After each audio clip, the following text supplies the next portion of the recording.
What are the 4 indicators that you need healing? Something is broken. Broken stones. That's from pain. I think that's Pain, number 1. Fear. Fear, number 2. Secret shame. Secret shame, number 3. Huh? The 4th one, weaknesses. So fear, pain, secret shame, and weaknesses. Those 4 indicate to you that you are not well. So what are the 4 things?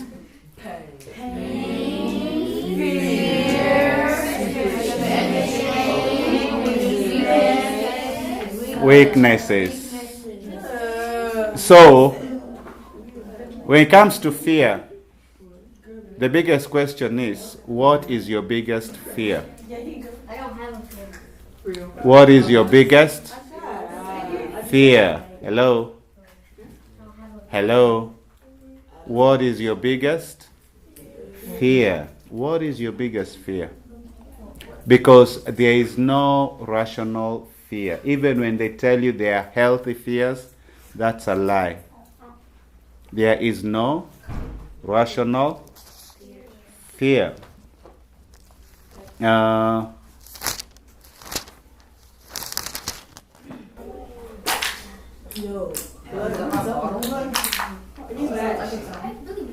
So open 1 John. Open 1 John 4:18. It says, there is no fear in love, but perfect love casts out fear, because fear involves torment. Read it again. Read it again.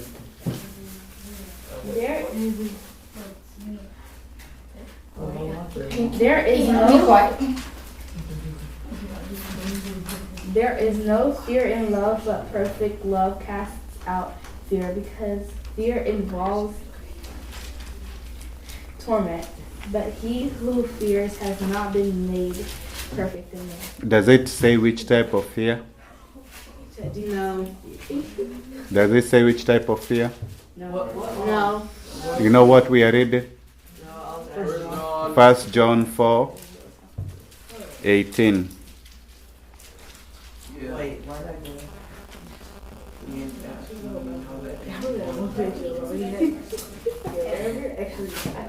Okay, I'm there. Me too. It wasn't just me. Wait, what? 1 John 4:18.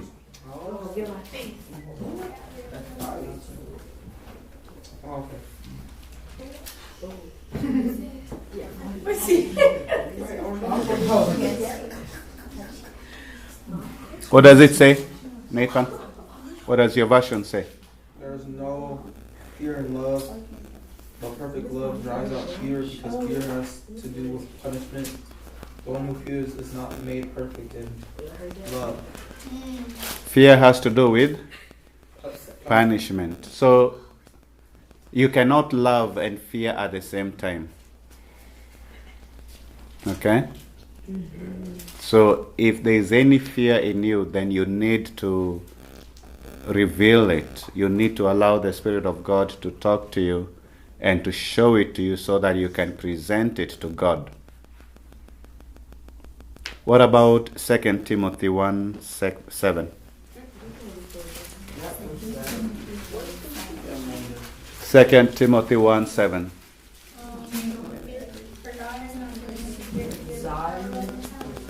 God has not given us the spirit of fear. So if you have, meaning spirit is, a fear is a spirit.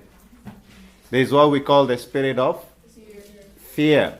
It's a spirit that comes and overwhelms you, that the enemy uses to continually hold you captive. Now I know there are things you have wanted to do, but you are afraid of some things, Ryan. You are afraid of some things. Maybe you're afraid of the outcome. Maybe you're afraid you don't have enough resources. Maybe you're afraid that it may cause you to be perceived wrongly. Maybe you're afraid that you will fail. Fear of failure. Maybe there is fear of expectations that that you will not meet the requirements or the expected outcome. Others have a fear of maintaining high standards. And so they come and they do something exceptionally well. And then the fear of maintaining the standards they've set creeps in. And they become afraid that they will not meet the standards that they set for themselves. So any of those fears, God has not given you the spirit of fear, but He has given you the spirit of power, love, and a sound mind. Meaning fear will stop you from functioning in power. Fear will blind you and cloud your mind. And fear will deceive you concerning love. So what are the biggest fears you have? Do not rationalize fear. Whether it's the fear of spiders, whether it's the fear of roaches, whether it's the fear of snakes, whether it's the fear of public speaking, whether it's the fear of failure, do not rationalize fear. Do not rationalize fear. And I know you shared with me in the past. Some of you said you have a fear of roaches. Others say you have fear of spiders. Others have a fear of flying. Yes.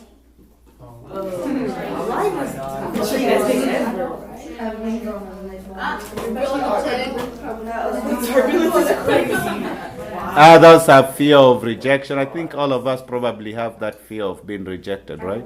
Anybody is good with rejection? It depends what it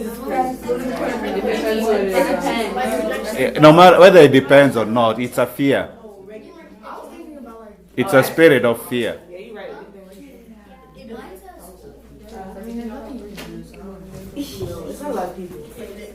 How many have a fear of failure? Fear of failure. I never fail though.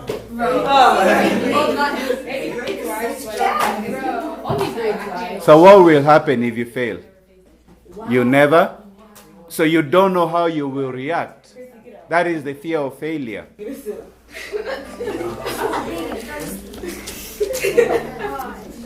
But does it make sense? Does it make sense? Christy, do you get it? Right.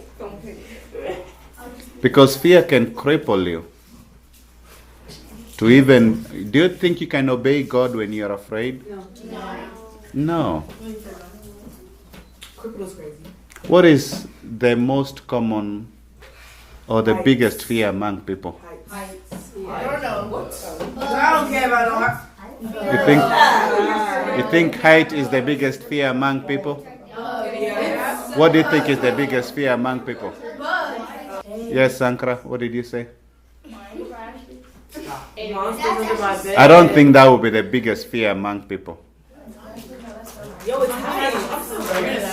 It's not even the fear of death. It's not heights. It's not bugs. It's not even death. Failure. Yo, every common fear is based on death. Like fear of heights is based on death. The biggest fear men have is the fear of, hey, listen, I tell you. is the fear that they realize there is actually an afterlife, where you spend your afterlife, where you spend eternity. Because on this side, it takes a lot to convince people there is actually life after death. Crazy. It is, you're right. It's actually hard because we are so blinded by the physical sight and this intellectual capacity we have. We think we know better. And you find that we rather live our lives according to our own understanding. We are not willing to allow God to lead us. And so while you're young, it will not bother you much unless you hear a friend close to you, age-wise, dies.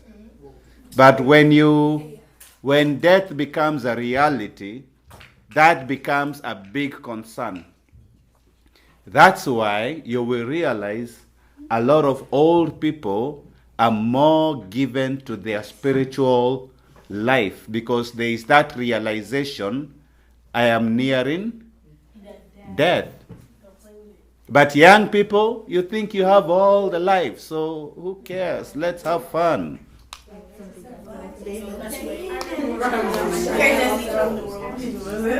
So the fact that there is actually a life after death, and that life, hey, this is important. The life you choose, the life after death you choose, that choice is made on this side of life while you are alive right now. You determine what kind of eternity you're going to spend. There are those who will spend eternity with Christ in heaven, and there are those who, by virtue of denying God and rejecting Christ, they choose eternity in hell.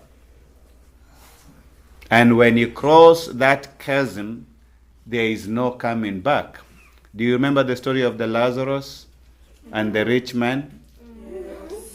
While they were alive, the rich man was eating from the floor, begging the rich man. The poor man, the Lazarus, was begging. He was even eating crumbs from the floor, and the rich man was just having fun. After death, the roles were reversed. The rich man was burning in hell, and Lazarus was at the bosom of Abraham. And the interesting part of this is they actually see each other. So you can actually see heaven and those who are in Christ enjoying life while you're burning in hell. And there is nothing you can do about that. The only thing you can do about that, the only thing you can do about that is to choose eternity now, to choose Christ now, because this is where you make the choice. You don't have to wait to grow up. You don't have to wait to reach 70 or 80. No, you can actually do it now. Because, hey, guys, none of you is promised even tonight. None of you is promised tonight, let alone tomorrow. None of you is promised this evening. None of you is promised the next 10 minutes.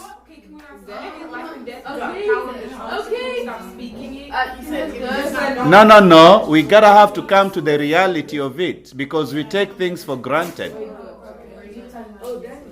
We take things for granted. Abby. Be in class. She was talking to me. Yeah, be in class. It's not about her talking to you. We take things for what? Have you had people your age die? Yeah. Did they know they were dying? Unless they were sick? Did they know?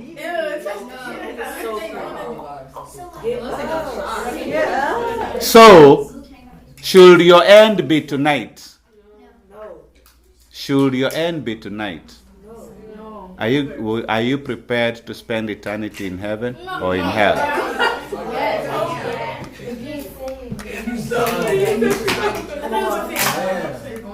But now, hey, hello, Christy. But now, Christ has come and he has made the way clear for you that you may choose life. He has made the way clear for you that you may choose life. When? Now.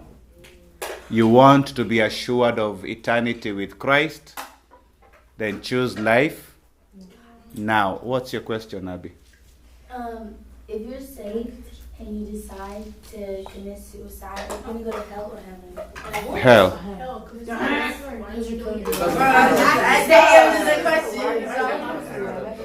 Yeah, you will. You didn't give yourself life. You did not. That life was not yours. That's the life of Christ. And many commit suicide because of what? Depression.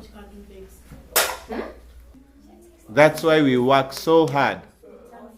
Hey, that's why we work so hard to constantly keep you alert.